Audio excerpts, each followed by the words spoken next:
Today's topic is hybridisation, कि hybridisation क्या होती है और इसको हम कैसे कैलकुलेट करते हैं। ये दिया किसने था? हाइब्रिडाइजेशन का कंसेप्ट दिया था पॉलिंग ने। किसने दिया था? पॉलिंग ने। पॉलिंग ने हाइब्रिडाइजेशन का कंसेप्ट दिया था। और ये क्या है? ये एक थियोरेटिकल कंसेप्ट होता है, थियोरेटिकल कंसेप्ट। इसकी कोई एक्सपेरिमेंटल क्लैरिफिकेशन नहीं है कि ये कैसे हुआ और क्यों हुआ। इसके अंदर क्या होता है? हाइब्रिड ऑर्बिटल्स बनते हैं। क्या बनते हैं? Hybrid orbitals. और जो हाइब्रिड ऑर्बिटल्स होते हैं वो मोर स्ट्रॉन्ग बॉन्ड बनाते हैं, मोर स्ट्रॉन्ग बॉन्ड। और जो बॉन्ड स्ट्रॉन्ग बनता है वो किसकी वजह से बनता है? डायरेक्शनल बिहेवियर की वजह से। जो हाइब्रिड बॉन्ड बनता है, हाइब्रिड ऑर्बिटल बनता है, उसका डायरेक्शनल जो बिहेवियर होता है वो ज़्यादा होता है, डायरेक्शनल बिहेवियर ज़्यादा होता है। और वो किसकी वजह से होता है? इलेक्ट्रॉन डेंसिटी, इलेक्ट्रॉन डेंसिटी की वजह से। हाइब्रिड ऑर्बिटल बनता कैसे है? अब जैसे ये है एस ऑर्बिटल, ये है पी ऑर्बिटल। जो हाइब्रिड ऑर्बिटल होगा वो कैसे बनेगा? ये ऐसे। अब जो ये ऑर्बिटल बना है, ना तो ये not pure S, not pure P, ना तो अब ये प्योर एस ऑर्बिटल है, ना ही ये प्योर पी ऑर्बिटल है। अब ये क्या है? ये है अब हाइब्रिड ऑर्बिटल, हाइब्रिड ऑर्बिटल। इसको क्या बोलेंगे? SP orbital. एसपी है क्योंकि इसके अंदर दोनों का कंट्रीब्यूशन है, एस का भी पी का भी। ना तो अब ये प्योर एस रहा, ना ये प्योर पी रहा। और यहाँ इस वाले के अंदर जो क्या है, ये इस लोब के अंदर इलेक्ट्रॉन डेंसिटी ज़्यादा है। इलेक्ट्रॉन डेंसिटी ज़्यादा होने की वजह से क्या शो करेगा? ये डायरेक्शनल बिहेवियर। और एक और प्रॉपर्टी होती है कि जो हाइब्रिड ऑर्बिटल्स होते हैं ये नॉट फॉर्म पाई बॉन्ड, ये कभी भी पाई बॉन्ड नहीं बनाते, ये हमेशा सिग्मा बॉन्ड बनाते हैं। पाई बॉन्ड क्यों नहीं बनाते? क्योंकि पाई बॉन्ड के लिए क्या चाहिए? दो ओवरलैपिंग जोन चाहिए। बट जो हाइब्रिड ऑर्बिटल है ये एक ही ओवरलैपिंग, जैसे कि ये एक एसपी, एक ये एसपी हाइब्रिड ऑर्बिटल है। अगर ये ओवरलैप होंगे तो ये कैसे होंगे? ये ऐसे, ये ऐसे। ये देखो, इसके अंदर ओवरलैपिंग जोन वन ही है, वन ही ओवरलैपिंग जोन है, एक ही है। तो ये क्या बना? Sigma bond. ऐसे ही मान लो ये है एस ऑर्बिटल, एक ये पी ऑर्बिटल, एक ये पी ऑर्बिटल। अगर ये ओवरलैप होंगे तो क्या कैसे बनेगा?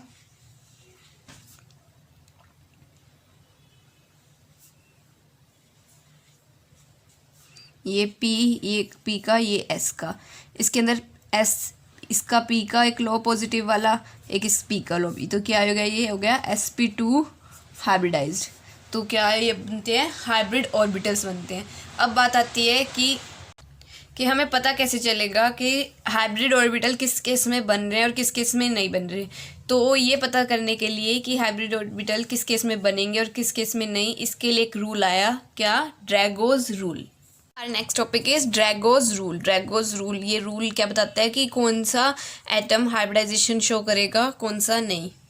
ड्रैगोज रूल, ये रूल क्या कहते हैं? Lone pair of s orbital of central atom, जो सेंट्रल एटम का लोन पेयर है belonging to third, fourth, fifth, six period don't take participate in hybridization if the electronegativity of surrounding atom is less than 2.5। इसका मतलब है कि जो second period के elements हैं, कार्बन, नाइट्रोजन, ऑक्सीजन, ये सब क्या करते हैं? हाइब्रिडाइजेशन शो करते हैं। बट जो third, fourth, fifth, six period के एलिमेंट्स हैं ये हाइब्रिडाइजेशन शो नहीं करेंगे अगर जो उनके सराउंडिंग एटम है उसकी इलेक्ट्रोनेगेटिविटी 2.5 से कम है। एग्जांपल हाइड्रोजन, कि अगर हाइड्रोजन लगा है, हाइड्रोजन की इलेक्ट्रोनेगेटिविटी कितनी है? 2.1।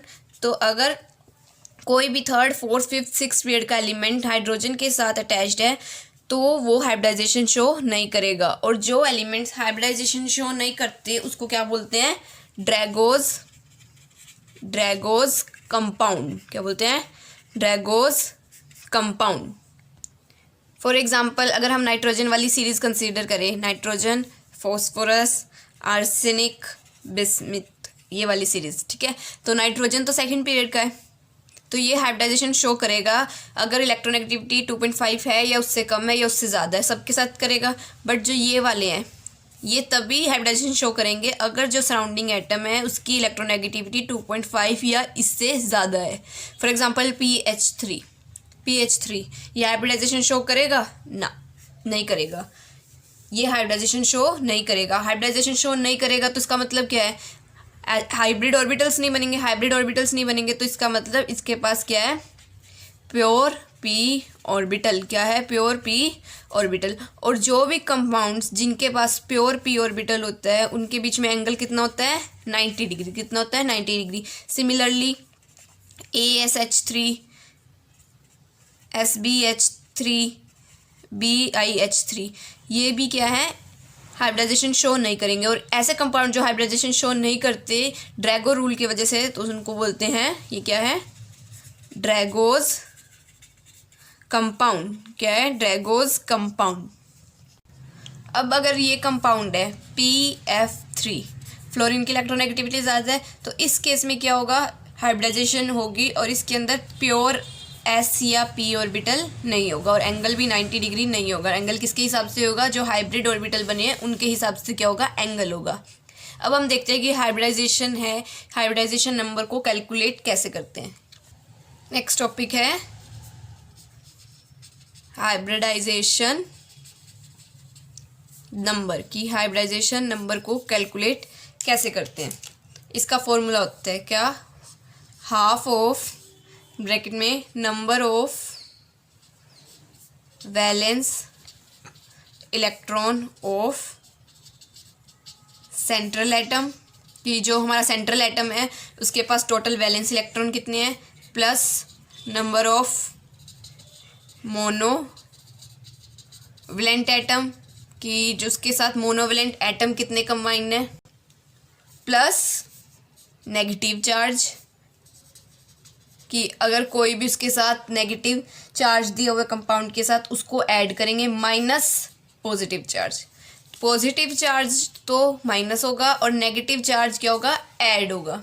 तो ये तो था फॉर्मूला किसका, हाइब्रिडाइजेशन नंबर को कैलकुलेट करने का। अब इसको अप्लाई कैसे करते हैं, एग्जांपल देखते हैं SF4, ठीक है। फॉर्मूले के हिसाब से करें, 1/2 number of valence electron of central atom. Central atom क्या है, सल्फर, तो सल्फर पे वैलेंस इलेक्ट्रॉन कितने होते हैं, 6, प्लस क्या करना है, number of monovalent. Number of monovalent, इसमें हम बस मोनोवेलेंट काउंट करेंगे। फ्लोरीन मोनोवेलेंट है, कितने हैं, 4, और इसके ऊपर ये तो न्यूट्रल है, ना पॉजिटिव चार्ज है ना नेगेटिव, तो ब्रैकेट क्लोज। तो 1/2, 6 + 4 10। हाइब्रिडाइजेशन नंबर क्या आ गया इसका, 5 के। अब इसका हाइब्रिडाइजेशन नंबर, ऐसे एक एग्जांपल लो, जैसे XeO4 जेनॉन ऑक्साइड, 1/2 जेनॉन में आउटर मोस्ट में वैलेंस इलेक्ट्रॉन 8, प्लस मोनोवेलेंट लेते हैं, फिर ऑक्सीजन तो डाइवेलेंट है तो 0, नेगेटिव चार्ज भी नहीं है पॉजिटिव चार्ज भी, न्यूट्रल, 8/2 4, क्या हो गया ये, 4। तो ये मेथड है हाइब्रिडाइजेशन नंबर कैलकुलेट करने की। तो आगे की वीडियो में हम स्टडी करेंगे कि जो ये हाइब्रिडाइजेशन नंबर हमने काउंट किया है इसको यूज़ करके हम शेप, जियोमेट्री, ये सब कैसे कैलकुलेट करते हैं। अभी आपको ड्रैगोज रूल अप्लाई करना आना चाहिए और हाइब्रिडाइजेशन कैलकुलेट करनी चाहिए कि कैसे हाइब्रिडाइजेशन कैलकुलेट होती है और ड्रैगो कंपाउंड को कैसे आइडेंटिफाई करते हैं। आपको ये सब कंपाउंड्स दिए हैं और बताना है कि इसमें से ड्रैगो कंपाउंड कौन सा है और कौन सा कंपाउंड ऐसा है जो हाइब्रिडाइजेशन शो करेगा। H2S, hydrogen sulphide. अब ये देखो सल्फर क्या है, इसमें सेंट्रल एटम, और ये कौन से पीरियड का है, 3rd, और इसके साथ जो एटम लगा हुआ है उसकी इलेक्ट्रोनेगेटिविटी लेस है 2.5 से, तो ये हाइब्रिडाइजेशन शो नहीं करेगा। और ये क्या है, ड्रैगो कंपाउंड। ड्रैगो कंपाउंड को हम D से डिनोट करते हैं इस बार, D, ड्रैगो कंपाउंड। नेक्स्ट ये कौन से पीरियड का है, 5th पीरियड का है, बट जो इसके साथ ग्रुप लगा है फिनाइल ग्रुप, इसकी इलेक्ट्रोनेगेटिविटी ज़्यादा होती है तो ये हाइब्रिडाइजेशन शो करेगा। नेक्स्ट दिस, अब ये कंपाउंड है SNF3। सबसे पहले तो कि हमें पता क्या चलेगा कि सेंट्रल एटम कौन सा है, सेंट्रल एटम। अगर एक कंपाउंड में एक से ज़्यादा एटम प्रेजेंट है तो हमें पता लगाना के लिए, जैसे ये कंपाउंड है H2S H2O, इनमें तो हम देख के बता सकते हैं कि हाँ हाइड्रोजन सराउंडिंग एटम है और ऑक्सीजन सेंट्रल एटम है। बट ऐसे कंपाउंड, अब सल्फर और नाइट्रोजन, इसमें से अगर हमें डिसाइड करना हो कि सेंट्रल कौन सा है और सराउंडिंग कौन सा है तो कैसे करते हैं, जो सेंट्रल एटम होगा उसका साइज़ ज़्यादा होगा और इलेक्ट्रोनेगेटिविटी कम होगी। क्या होगा? साइज़ ज़्यादा होगा, इलेक्ट्रोनेगेटिविटी कम होगी। सल्फर और नाइट्रोजन में साइज़ किसका ज़्यादा है? सल्फर का साइज़ ज़्यादा है और इलेक्ट्रोनेगेटिविटी कम किसकी है? सल्फर की। तो सल्फर क्या है इसके अंदर? Central atom. सल्फर क्या है? Central atom. और ये हाइब्रिडाइजेशन शो करेगा। देखो अब सल्फर है सराउंडिंग एटम, फ्लोरीन इलेक्ट्रोनेगेटिविटी ज़्यादा है तो हाइब्रिडाइजेशन शो करेगा। ये है, ये नहीं करेगा। ये क्या है? ड्रैगो कंपाउंड, क्योंकि हाइड्रोजन लगा हुआ है और इसकी इलेक्ट्रोनेगेटिविटी कम होती है। नेक्स्ट, फ्लोरीन इलेक्ट्रोनेगेटिव है तो करेगा। ये नहीं करेगा। ये क्या है? Drago compound. ये करेगा and this will also do. So अभी हमने क्या सीखा कि हाइब्रिडाइजेशन नंबर कैसे निकालते हैं और ड्रैगो कंपाउंड का कैसे पता चलता है कि इसकी हाइब्रिडाइजेशन होगी या नहीं होगी। So next video में we will continue this and study the shape and geometry of the complexes using the hybridization number. Thank you for watching.